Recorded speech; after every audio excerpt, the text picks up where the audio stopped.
convidado de hoje do Persona em Foco é José Posse Neto, um diretor teatral que é também cenógrafo, figurinista, iluminador, enfim, um criador na amplitude da palavra.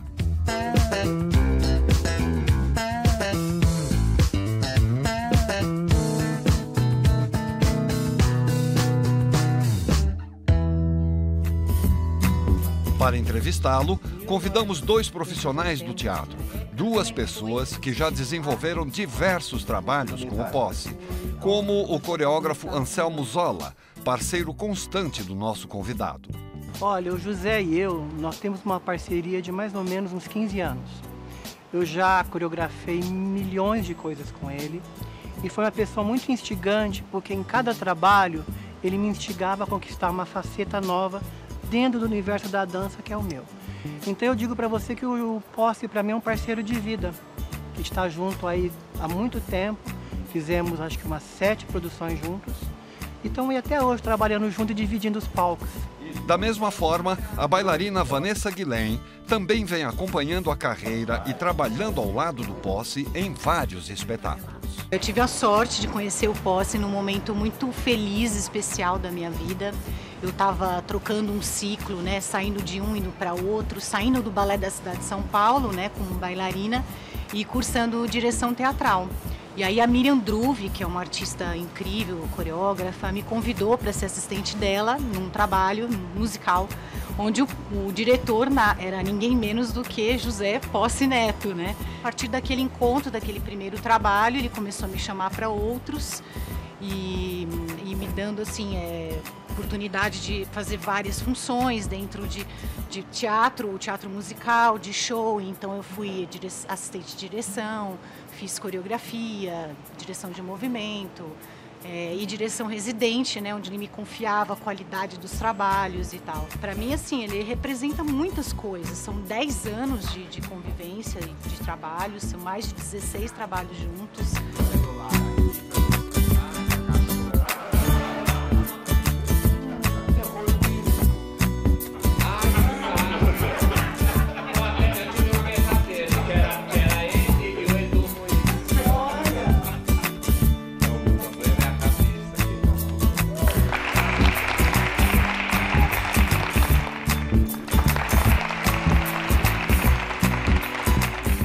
José Posse Neto.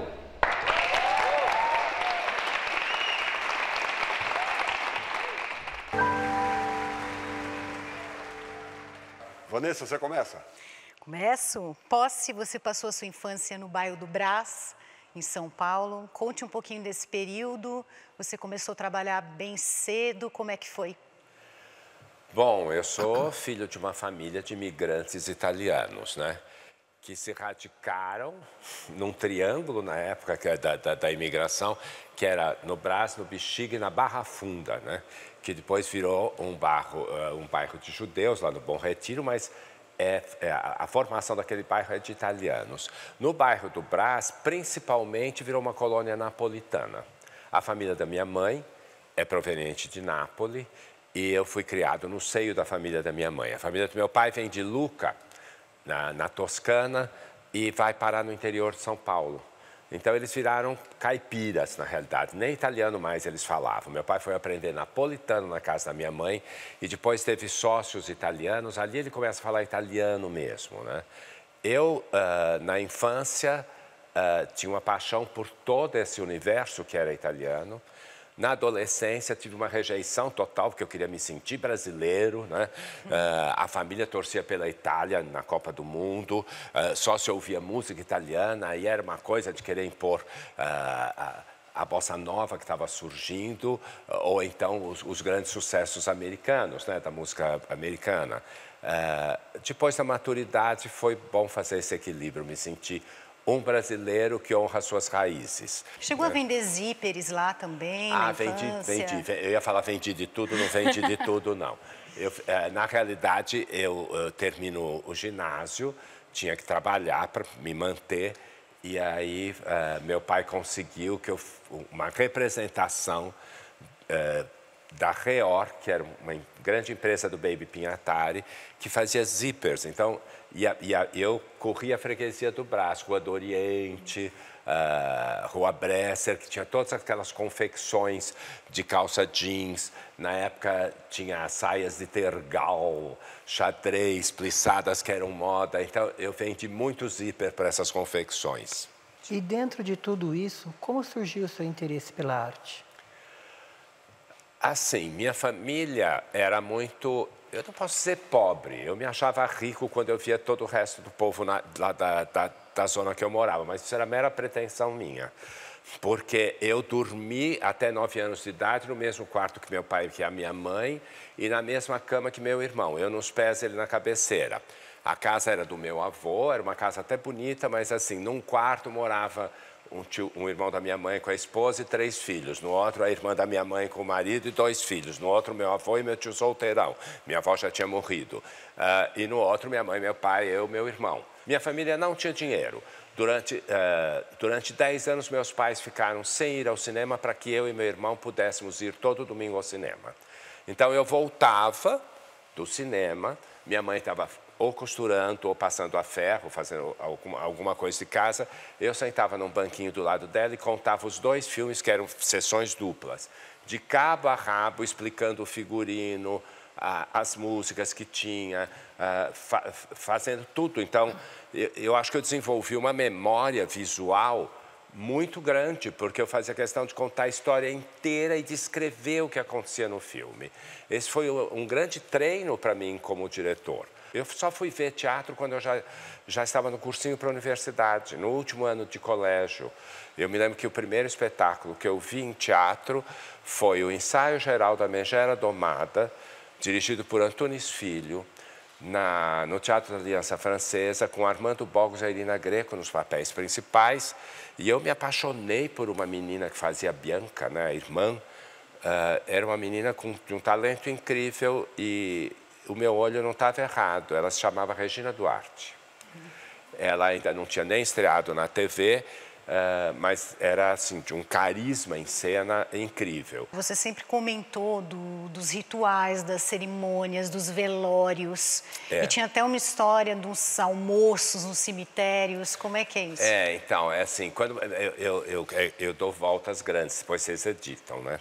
Mas era isso. Quando me perguntam, como é que você começou? Eu falei, bom, minha primeira referência a teatro eram as missas de ramos, missas de defunto, velórios, eu amava. Eu sou rato de velório, até hoje eu gosto. Porque eram grandes encenações, né?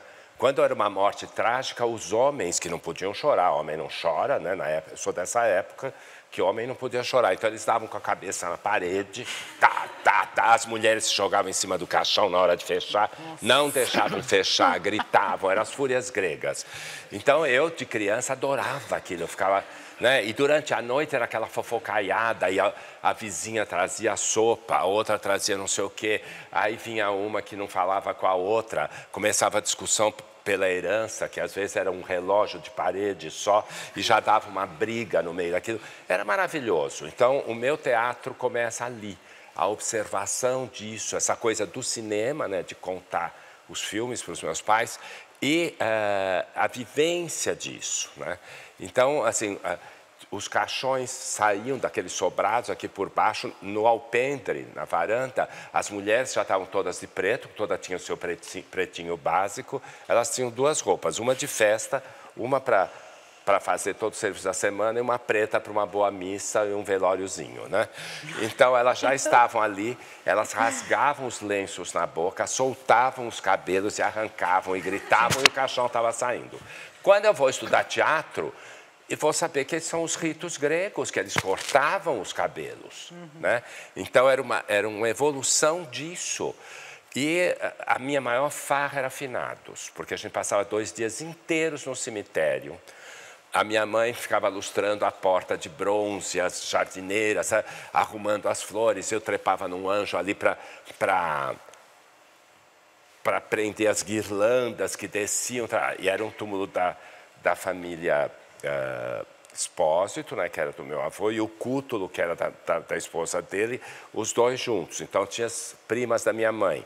Aí, na hora do almoço, minha tia Maria e minha tia Assunta vinham com as panelas, com talharine, com polpeta, e a gente sentado no túmulo comia. Era uma farra, era maravilhoso. Mas se eu vou achar a morte alguma coisa assustadora, primeiro que eu acho que é uma libertação. E segundo, que foi sempre uma festa para mim. Aí você decidiu que o teatro ia ser sua carreira, sua vida. Eu não decidi, o teatro é que decidiu. Ele que escolheu, tua família aceitou bem isso?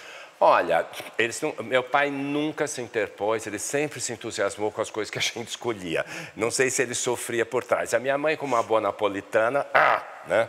Então, eu saí de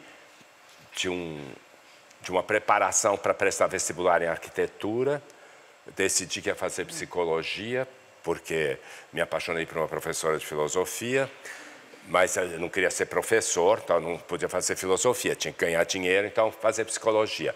Abre a ECA, entro na ECA, começo a fazer rádio e TV, porque eu estava noivo, queria casar, né? Achei que ia ter emprego em rádio e TV, mas quando acontece 68, né? A greve de 68, toda a discussão nas comissões paritárias sobre os novos currículos universitários, eu descubro que o elenco dos professores de teatro era fantástico. Quando acabou a greve, eu fiz assim, pedi transferência para teatro. Fala um pouquinho pra gente, que você acabou de comentar que o teatro te escolheu. O teatro me escolheu por isso, eu nunca me preparei para fazer teatro. Eu queria ser ou diretor ou cenógrafo, se fosse para ser em teatro. Só tinha curso de dramaturgia e crítica. Então, eu sou formado em dramaturgia e crítica. Posse, o primeiro depoimento que nós temos para lhe mostrar é de uma colega sua da ECA, desse período aí. Olha só, hein? Quem seria? Olá, Posse. São muitas as memórias. E, claro, as nossas aulas na ECA, preparando um seminário para o professor Jacob Ginsburg sobre o grotesco e o sublime em Schiller. E a gente foi formado em crítica e dramaturgia. Era um curso teórico. Mas a gente tinha um laboratório de teatro que a gente se encontrava todo dia à noite e fazia aqueles exercícios que o Alberto, recém-vindo da Universidade de Nova York, trouxe para nós. Éramos amebas, éramos sementes, eram momentos de uma efervescência muito grande no teatro. Teatro oficina, teatro de arena, as grandes montagens do Zé Celso. Mas tem uma memória que eu tenho com você, Posse, eu não sei se você deve se lembrar, sim. Você deu aula numa escola de periferia em São Bernardo do Campo, você deu aula de arte dramática. No ano seguinte, você, não sei se já tinha ido para a Bahia, e eu assumi aquelas aulas. Para mim foi muito importante. Eu acho que foi ali que eu me decidi por trabalhar com teatro, na educação, com pedagogia do teatro. Enfim, um universo imenso, hoje bastante desenvolvido no Brasil, mas que era uma área ainda pioneira, ainda nova. Então, Posse, espero que a gente se veja ao vivo e a cores muito brevemente. Um abraço bem grande, te amo. Que delícia! Que delícia! Não vejo a Ingrid há pelo menos 30, 40 anos, para não dizer 50, tá? A Ingrid foi uma querida amiga, nossa turma, nós éramos 5 estudantes só na primeira turma de teatro. A Ingrid é uma mulher altíssima, linda, eu tentei fazer dela manequim na época. E ela chegou a fazer umas fotos para jornal e tudo, e éramos muito ligados, é verdade. É uma delícia ter te ouvido de novo, vamos nos encontrar assim, tá? Aí, Posse, me conta uma coisa, como alguém formado em dramaturgia e crítica vira diretor teatral? Como a Ingrid fala muito bem, a gente começa a ficar tão influenciado por toda a revolução do teatro oficina, principalmente, na época, que a mim interessava muito, e com a chegada do Vitor Garcia e a montagem do Cemitério de Automóveis e depois do Balcão, nosso grupo pequeno, junto com o Alberto Guzic, que era assistente do Jacob Ginsburg, a gente cria um grupo de laboratório teatral, de pesquisa teatral. E aí, quando eu estou me formando, eu decido ir para a Bahia, porque eu conheço algumas pessoas do grupo, começo a me interessar por dança. Um dos membros do grupo do Flávio, que era o Eduardo, que era um artista plástico, a gente decide então ir para a Bahia, porque o grupo se desfez, para tentar trabalhar com a Lia Robato. E eu vou com uma carta de apresentação do Sábato Magaldi, onde depois ela me mostra a carta e ele diz assim, olha, ele não fez nada ainda na vida para ver, mas eu te garanto que ele tem a inquietação suficiente para talvez transformar num verdadeiro artista. Como foi as pessoas, a cultura local, como eles receberam o que você fez, o que você produziu lá? Eles se assustaram primeiro comigo, que eu tinha um cabelão até aqui, barba, usava o primeiro cara a usar brinco no meio da rua, jogaram limão numa faculdade, num show na faculdade de arquitetura, o limão da caipirinha, te chama de viado. Então, assim, tinha coisas que eram o oposto de tudo aquilo que eu esperava da Bahia. Resolvi para o sertão fazer uma série de eventos. A gente foi para Monte Santo, que é o lugar onde Glauber Rocha filma Deus e o Diabo na Terra do Sol, porque uma das minhas alunas de teatro, a família era de lá. Então, fomos para Monte Santo. Foi uma experiência incrível, era um grupo de criação coletiva e na primeira noite eles falam, não queremos ficar sem uma cabeça, sem um diretor. E escolhem que eu seria o diretor, eu seria o líder do grupo. E aí eu começo a criar os laboratórios e os eventos para integrar a comunidade.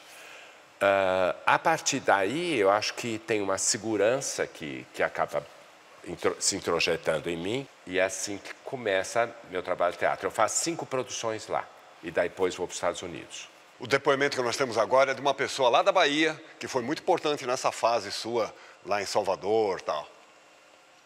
Posse chegou na Bahia num momento muito especial. Estávamos em plena ditadura, com repressão muito forte para nós artistas cênicos, e um momento de quebra de valores, quebra de comportamento, o movimento hippie. E nós artistas estávamos criando e buscando novas formas de comunicação. Estávamos em plena contracultura. Posse entrou nisso de cabeça. E foi lindo como ele conseguiu concentrar e unificar os dois movimentos, o movimento de mudança de comportamento e com liberdade de expressão e de sentimentos, com a luta política. Ele juntou essas duas posturas lindamente na montagem de Casa de Bernarda Alba, com os alunos e professores da Escola de Teatro da Universidade Federal da Bahia. Foi uma metáfora sobre o momento que nós estávamos vivendo, e ele conseguiu extrair dos atores num processo de criação e interpretação visceral lindíssimo, e conseguiu atingir o público com essa mensagem muito clara. Posse foi um grande diretor e é figurinista, iluminador, cenógrafo, coreógrafo, ele domina todo o metteur en scène. Um beijo, Lia. Lia é de uma importância capital na minha formação, e eu descobri quem eu sou, como eu sou. Gente, nós temos o primeiro intervalo agora do nosso programa. A gente volta já já com o Persona em Foco de hoje.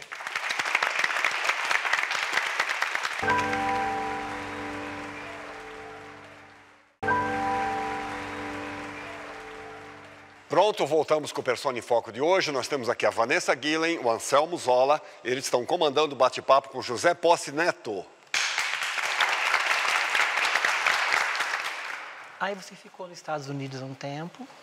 Deve ter criado e surgido muitas informações novas para você lá, certo? Você deve ter visto muita coisa. É um banho de informação. Mas o resultado, o resumo desse banho de informação é liberdade.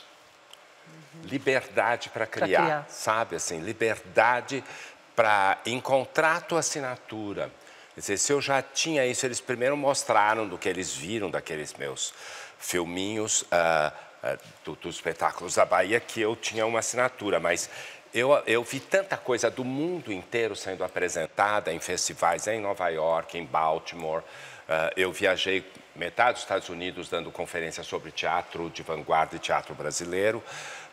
Então, quando eu volto, eu voltei com uma mão na frente e outra atrás, sem contrato de trabalho na universidade, não tinha casa porque eu me desfiz de tudo que eu tinha na Bahia, então eu tinha que começar tudo de novo. É o que eu chamo de troca da pele, né? E aí você chegou, criou Dona Esperança e Sonho de Valsa, foi isso? Não, ainda tem um probleminha para chegar ali, né? Assim, eu chego, eu não sei ainda se eu fico na Bahia, se eu volto, se eu fico em São Paulo, se eu fico no Rio. Eu vou a primeira vez, sou convidado pela Ruth Rachou, que eu tinha conhecido em Salvador, que se encontra comigo em Nova York, para criar um solo para ela, pequeno, pro Arte Aberta, que era um movimento que a Mara Borba tinha criado com o Bené Mendes. Então, muita gente de teatro experimental alternativo ou de dança experimental alternativa se apresentava. E eu criei esse solo para a Ruth, que era, todo mundo fazia a Ruth fazer Isadora Duncan, personagem chique, eu pus ela lavando o chão do palco, né? Isso fez tamanho, eu fiz tudo a sério, achando que eu estava fazendo um trabalho sobre a escravidão.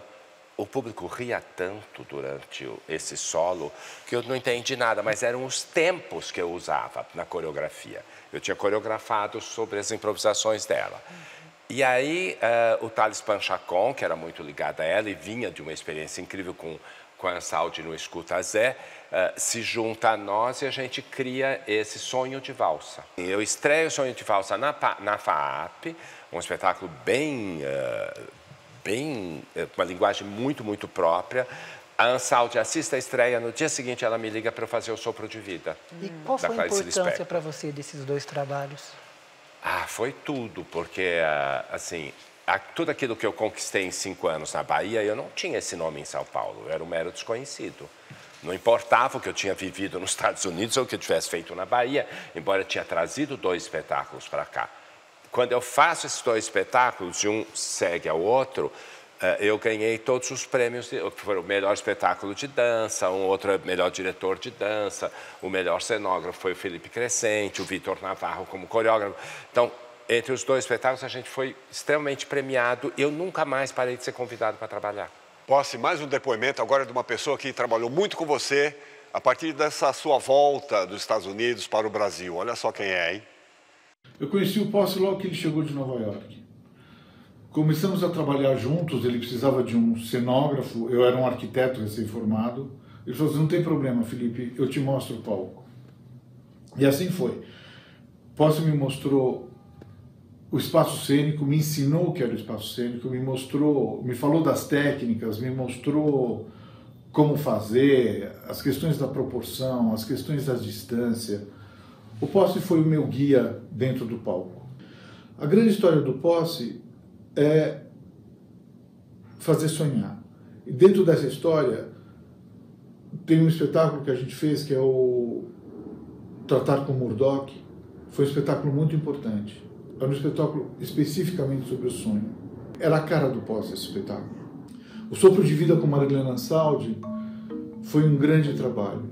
Marilena foi uma princesa, ela é uma princesa e ela nos ensinou muitas coisas.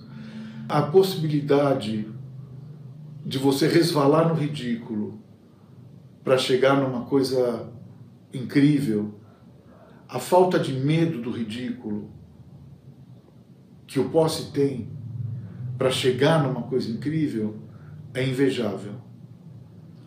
Eu tento aprender isso com ele, dentro da minha criação, da minha formação rígida. E o que eu gostaria de dizer para o Posse é obrigado, Posse, obrigado pelo que você me ensinou. Muito obrigado.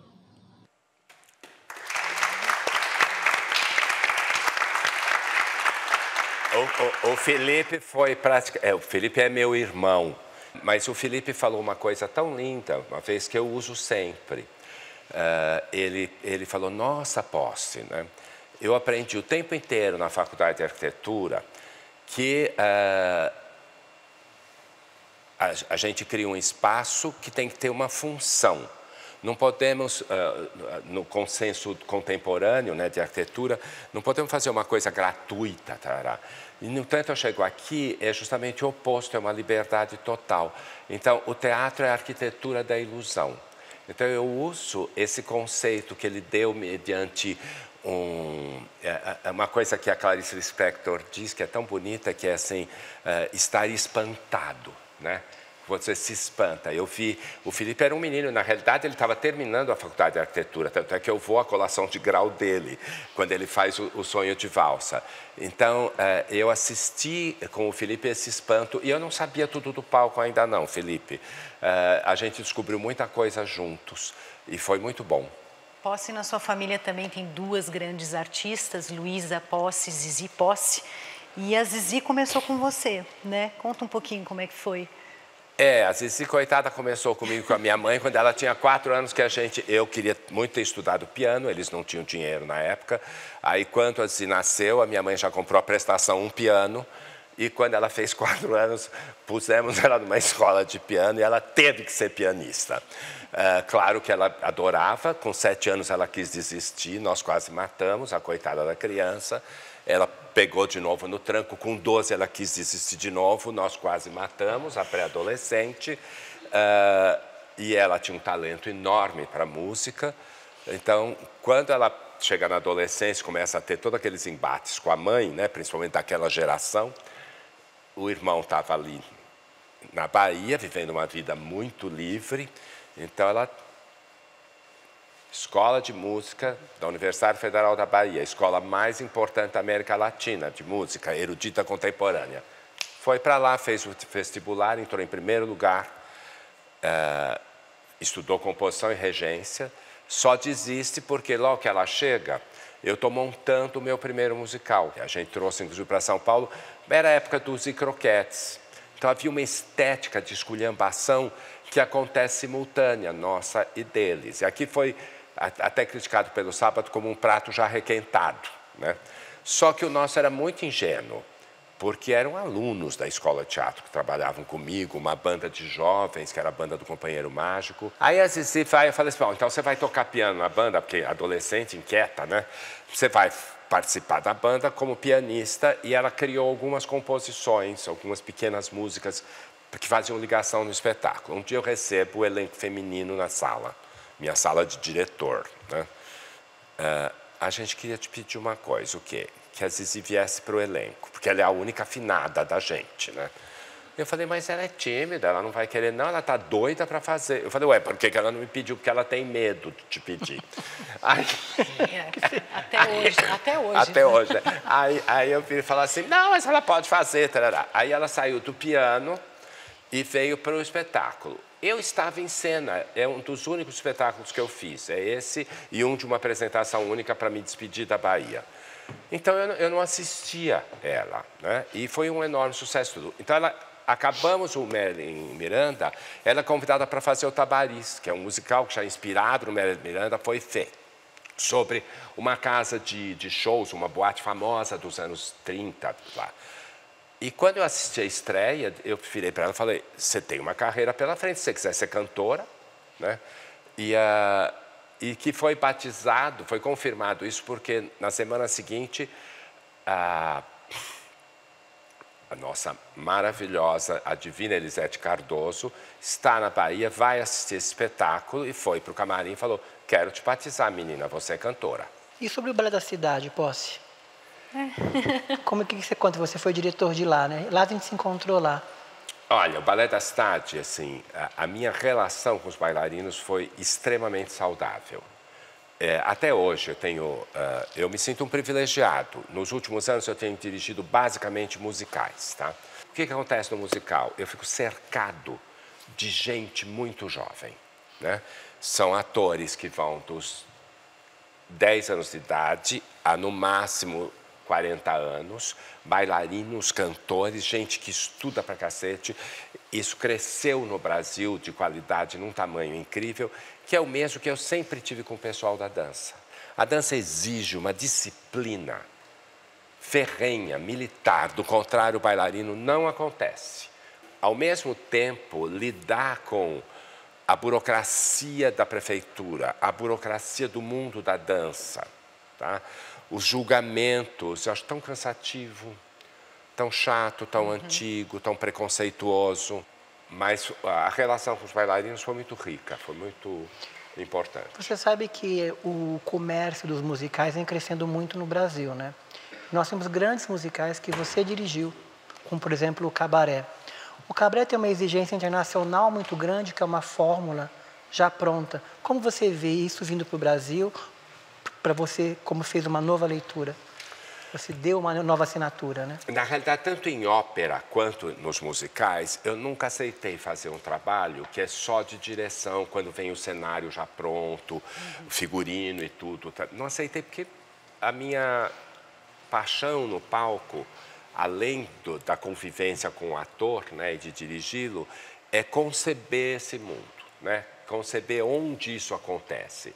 E a minha inspiração nasce do espaço. Às vezes eu não sei nem qual é o texto, mas eu quero, quando eu fiz o Lilith, a Lua Negra, que foi também um enorme sucesso de teatro-dança, eu me inspirei num espaço. Eu nem sabia qual era o tema.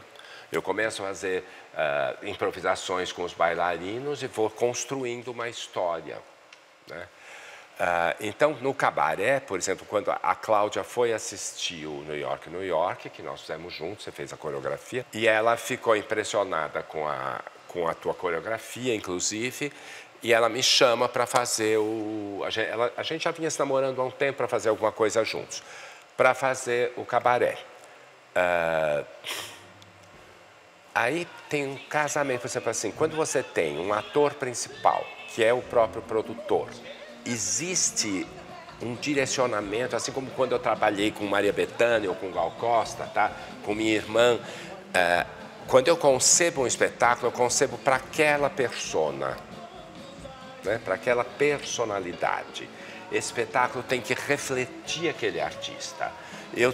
Eu sou menos vítima, menos refém do texto, do conceito da peça, do que do ator. Eu sou mais refém em trazer à luz ou alguma coisa nova ou em expor o melhor possível o que aquela persona é. Então, o meu Cabaré foi feito para trazer tudo aquilo que eu estava descobrindo. Era meu primeiro trabalho com a Cláudia, né? Então, desde o figurino, o conceito disso, né? A Vanessa estava junto, ela acompanhou.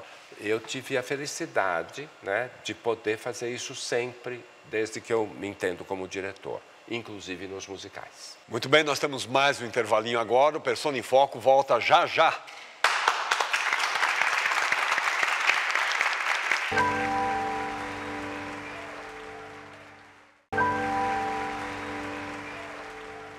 Continuando o Persona em Foco, hoje nós temos aqui o Anselmo Zola e a Vanessa Guilhem. Eles estão conduzindo o bate-papo com o diretor teatral, cenógrafo, figurinista, iluminador, coreógrafo, José Posse Neto.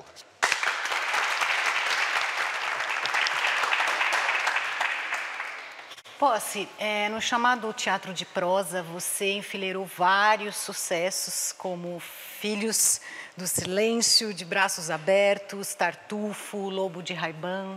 Como é que você escolhe esses textos? Qual é o que te fascina? O que acontece com os critérios para... Olha, para ser bem honesto, eu nunca escolhi. Eu fui escolhido para dirigir esses textos. Sempre que eu escolhi um trabalho, eu acabei fazendo um trabalho autoral, um trabalho meu, que acabou resultando sempre num espetáculo de teatro-dança. Eu fui convidado pelos atores produtores desses espetáculos para dirigir. Quando eu era convidado, por que eu aceito um texto ou não? Primeiro, eu preciso me apaixonar pelo texto. Aí, depois de alguns anos de trabalho, eu falei, mas o que é importante para mim num texto? Porque eu fiz coisas como estilo tão diferentes, como estilo de linguagem. Eu falei assim, é que eu gosto de quebrar dois pilares básicos da nossa cultura judaico-cristã, que é o medo e a culpa. Tem trabalhos em que isso está claro, em outros está subreptício. Então, a função do teatro é a da catarse, é de fazer você realmente se identificar com algo que está em cena e se libertar de um preconceito, se libertar de uma amarra, de um medo, né? Então, isso norteou as minhas escolhas. E também o ator que me convidava, ou a atriz. Eu descobri que eu faço teatro para conviver com gente muito interessante. Eu não tenho a pretensão de dizer que eu faço porque eu sou intelectual, porque o meu sonho é não sei o quê, ou que eu tenho uma visão política. Isso tudo faz parte do meu mundo. Mas eu queria conviver 24 horas do dia com gente muito interessante. E isso é a maior riqueza do meio em que eu vivo. Até a pessoa que é negativamente interessante, mas ela é interessante, ela nunca é desinteressante. As situações são difíceis, são situações que exigem jogo de cintura, principalmente no Brasil. Então, exigem sonhar, a gente trabalha com a linguagem do sonho. O Felipe Crescente, lá, quando ele falou disso, que ele aprendeu a sonhar comigo, a realizar o sonho, ele fala tratar com Murdoch, é porque eu pensei assim, nessa época que a gente viveu, essa falta de liberdade, eu passo quase 20 anos da minha vida, da minha juventude, sob a ditadura, eu descubro assim, o homem é livre num único momento, quando ele sonha. Ele pode estar preso numa cela, tá? Quando ele dorme, ele está livre da noção de tempo, de espaço. Ele vive, ele contracena com personagens reais, com personagens totalmente reais, com personagens vivos, com personagens já mortos. Ele é personagem do sonho, ele é espectador e narrador do próprio sonho. Então, é de uma liberdade, é um exercício de liberdade. O homem precisa sonhar para ser livre. Então, a arte nos permite sonhar acordado. Então, durante muito tempo, o meu tema, quando eu crio, é o tema do sonhar, né? Então, o Murdoch era isso, você entrava dentro do sonho de uma pessoa. Você declarou uma vez, Posce, que Lilith, a Lua Negra, foi o seu melhor espetáculo. Você pode dizer para a gente o porquê e por que ele é tão especial para você? É porque eu acho que ele acontece num momento em que eu conscientemente domino a linguagem do teatro-dança e, na realidade, eu estava na Vila Adriana, em Roma, e eu resolvi fazer um exercício que me permitia fazer umas coisas minhas, que é fechar o olho, fingir que eu estava cego e andar por aquele espaço. E abrir o olho num determinado momento. Era perigoso, que era um terreno acidentado, árvores e coisas, é uma vila antiga, né? Foi a vila do imperador Adriano, fora de Roma um pouco. E aconteceu de repente, eu abri o olho no Teatro Marítimo de Adriano. O que era o Teatro Marítimo?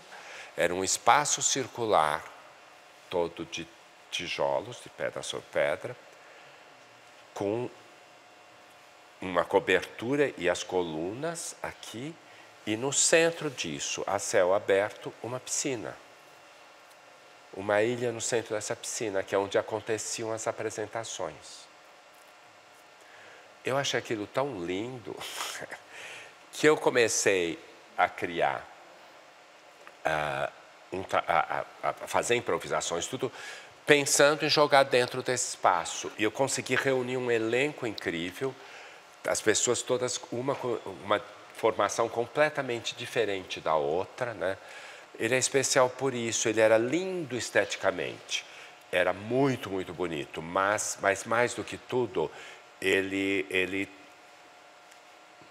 transcendia a comunicação só racional e emocional, ia para uma coisa mais profunda, mais primitiva mesmo. Posce, uma atriz que fez parte do Lilith, fez questão de mandar uma mensagem para você. Olha só o que ela diz, hein? José Posce, eu tenho muito a te agradecer, você sabe disso, sabe o quanto eu te amo, porque a gente viveu uma grande viagem, né? uma viagem que começou com o Tratado de Murdoch. Teve uma interrupção de um tempo, alguns anos, como se a gente tivesse acordado um pouquinho, voltou a dormir e continuou a sonhar. E aí veio Lilith. Um sonho delicioso, envolvente, intenso e magnífico.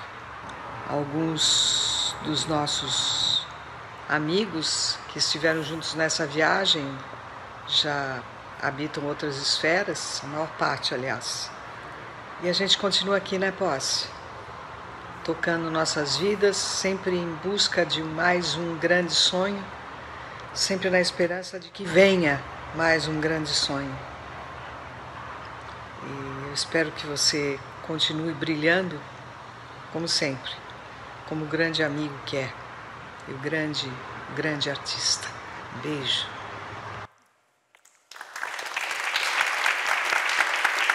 Ela é uma atriz única. É uma atriz que eu acompanho a carreira porque ela vai sempre te surpreender. Ela jamais escolherá um caminho óbvio para fazer um trabalho. Uma pessoa de uma sensibilidade, uau, um grande presente que eu tive na minha vida, essa mulher.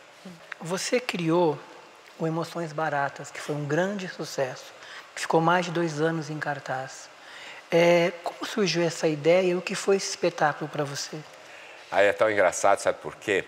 O Emoções Baratas, eu vivia nos Estados Unidos e fui visitar um amigo meu que estava em Boston com um espetáculo da Elizabeth Swados, Nightclub Cantata. E aí uma noite ele falou, você já viu tantas vezes esse espetáculo? Aqui tem ótimos clubes de jazz. Aí me indicou um clube, eu fui para uma noite de jazz, um porão, desci. Tinha, assim, uma população totalmente afrodescendente. Não tem o menor problema de falar negro, que é linda essa cor. Eu me visto de negro o tempo inteiro. Sempre fui fascinado desde criança por uma gafieira que tinha na esquina da Rangel Pestana, com a rua que eu morava. E todo sábado à noite era um perfume, era o som ao vivo daquilo, e umas negras lindas vestidas de tafetá, fumando na rua, os homens com brilhantina no cabelo. Tá. E eu, de repente, reencontro esse ambiente ali, naquele porão. Gente linda, tinha um casal branco no bar e eu. Mas tudo lotado assim. Era um espaço mais ou menos desse tamanho. O som era incrível, as pessoas eram lindas. Eu falei, mas ninguém dança. E aí comecei a imaginar um espetáculo em que o público pulasse em cima das mesas e começasse a dançar em cima das mesas. Guardei essa ideia. Passam-se anos. Eu fiz o Lobo de Ray-Ban com o Raul Cortez e a Cristiane Torlone, foi um enorme sucesso. No dia seguinte da estreia, eu recebo flores da 5.6, que era ainda existe, uma grande produtora de filmes publicitários. Essas flores chegaram com um cartão assim, amamos o espetáculo, o próximo queremos assinar embaixo. Eu falei, eu preciso inventar uma coisa. Como é que você ganha uma produção assim do dia para a noite, né?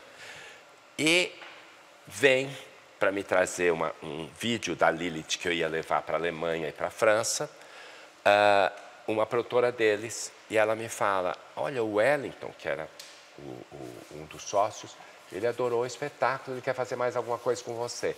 Eu falei, olha, eu não tenho nada programado, eu tenho uma ideia, porque está se formando uma banda chamada Heartbreakers, né? E eles vão amanhã estrear no Aeroanta, que era lá no Largo da Batata. Eu falei assim, eu tenho vontade de fazer um espetáculo de jazz, por causa de uma ideia que eu tive. Ela falou, ele adora jazz. Marcamos no dia seguinte, reservei uma mesa, saímos de lá com o espetáculo para fazer. Fazia 12 anos que eu tinha visto, que eu tinha tido essa ideia.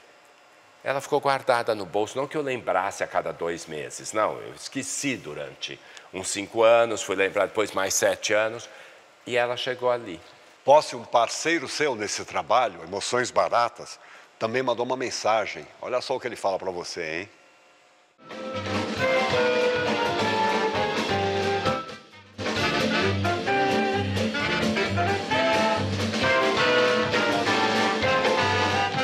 Trabalhar com o José Posse significa chegar no ensaio cedo, mas ele já está lá. sempre alegre, cheio de ideias. E depois de 5 ou 6 horas de trabalho exaustivo, quando estamos todos cansados e destruídos, ele continua com energia lá em cima, sempre propondo coisas bacanas. Então ele é um fenômeno energético. E eu também acho que ele é um fenômeno sensível, porque eu nunca vi uma pessoa com tanta capacidade de perceber o todo e a dimensão psicológica de cada indivíduo. Quando ele entra no ambiente, mesmo onde ele não conhece, em poucos segundos ele já sabe como cada um pode colaborar e se as pessoas estão ali para ajudar ou não. Isso é uma coisa que não tem nada a ver com ciência. E nesse sentido, eu acho que o José Posse é uma mistura de mago com sábio.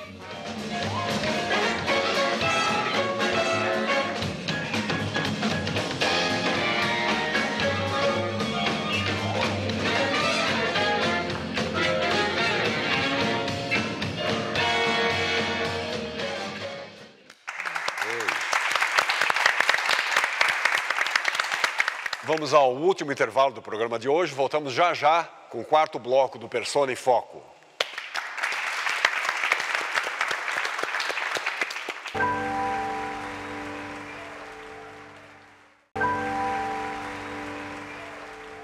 Voltamos, é o último bloco do Persona em Foco de hoje. O Anselmo Zola e a Vanessa Guilhem ainda continuam o bate-papo com José Posse Neto.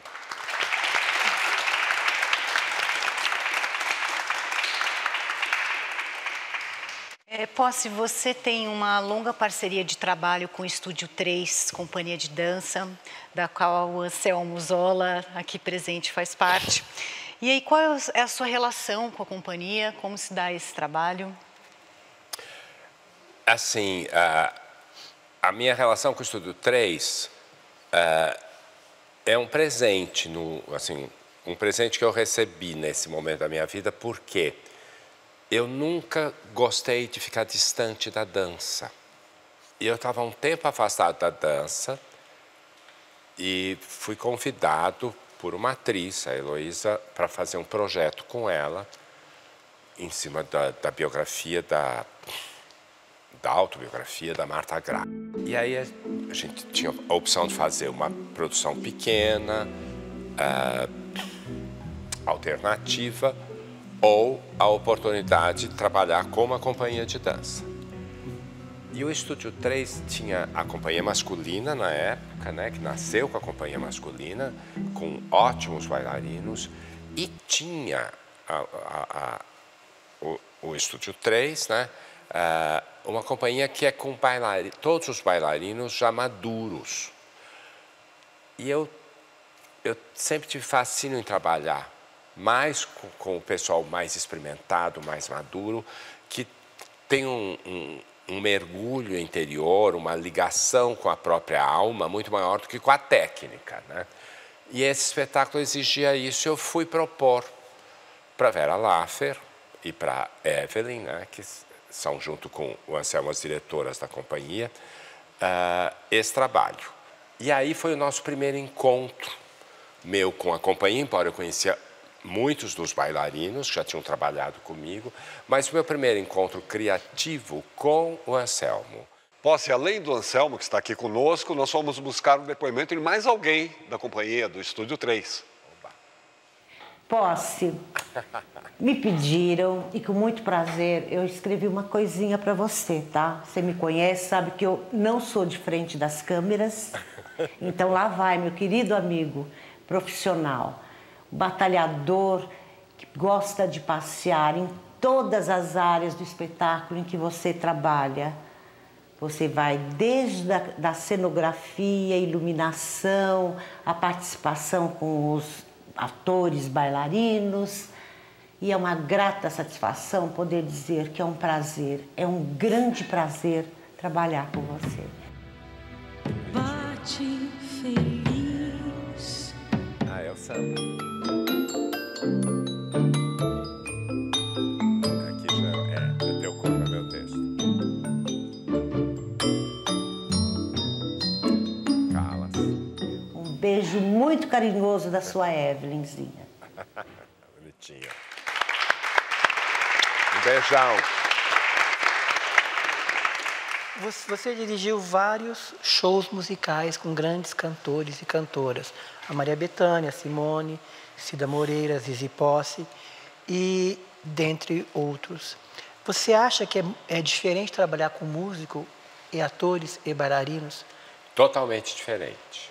O cantor geralmente carrega uma persona muito grande, né?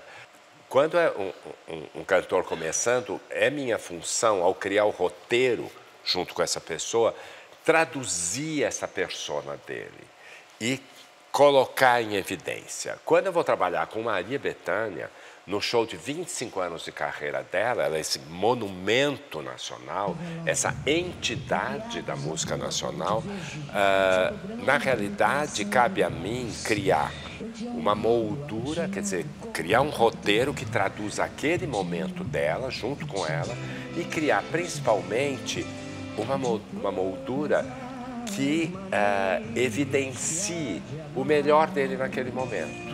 Então, é completamente diferente.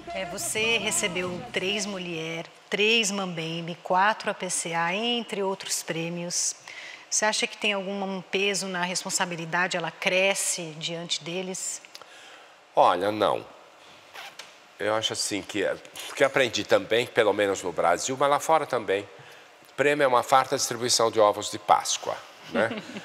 Porque chega uma hora que você vê assim, tem um espetáculo que deveria ganhar o melhor espetáculo, mas só que se eu der o melhor espetáculo, tem a melhor atriz ali e tem o melhor cenário, eu não posso dar tudo para aquele, eu preciso dar então alguma coisa para aquele outro que também foi bom, então fica lá uma distribuição.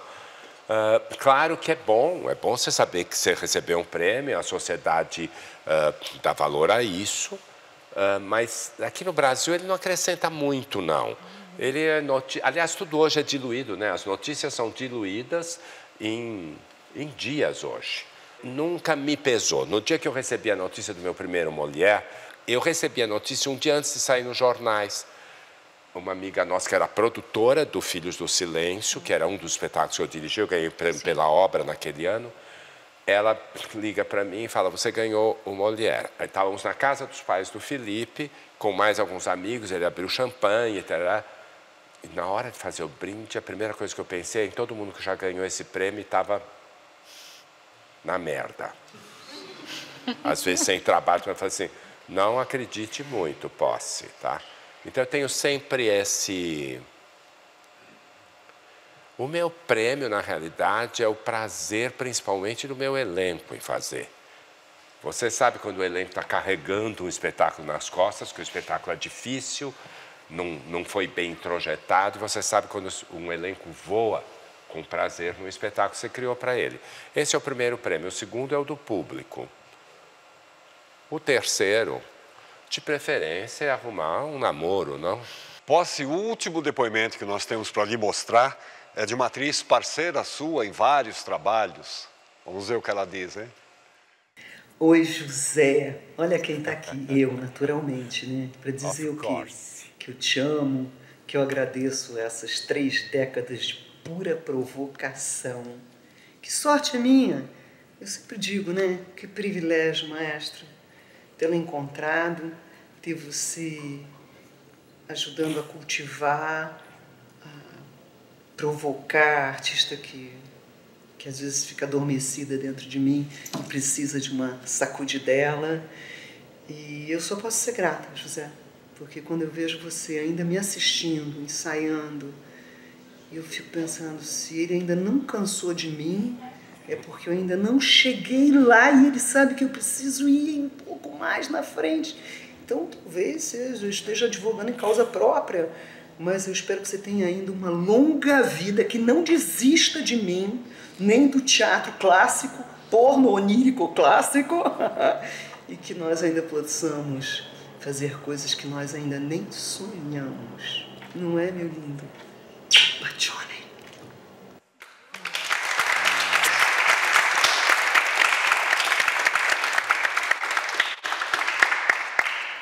Minha amante ideal, né?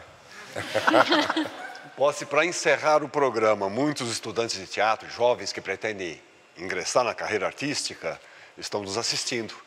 Que breve recado você poderia deixar para eles, para essas pessoas que sonham com os palcos? O meu recado é, primeiro, não espere nada. Construa. Vá atrás. Leia. Leia. Leia tudo. Não tenha medo, né? Se permita, um ator precisa ser muitos, então se permita viver muitos dentro de você, fora de você. Nós não podemos ter credos, preconceitos, não podemos ser partidários, nós temos que ser livres. Só assim nós poderemos traduzir os anseios do público, né? Então, se você for uma pessoa curiosa, instruída e sensível, você vai intuir anseios que vão alimentar anseios muito bons para o público. É isso. Obrigado. O nosso trabalho, ele é objetivo, mas ele é essencialmente subjetivo. É transformar o subjetivo em objetivo. É materializar o impalpável, tá? Materializar a ideia, materializar o sonho. Então, você tem que estar muito limpo. Você tem que se limpar de você. Você tem que estar muito limpo para poder encarnar todos esses seres. E a gente se limpa acumulando informações, acumulando ideias, acumulando filosofia, acumulando sabedoria, tá? E humildade, que não significa ser bonzinho. Existe arrogância também na humildade. Nós vamos conhecer todos os sentimentos, se a gente quer poder traduzir através de um personagem.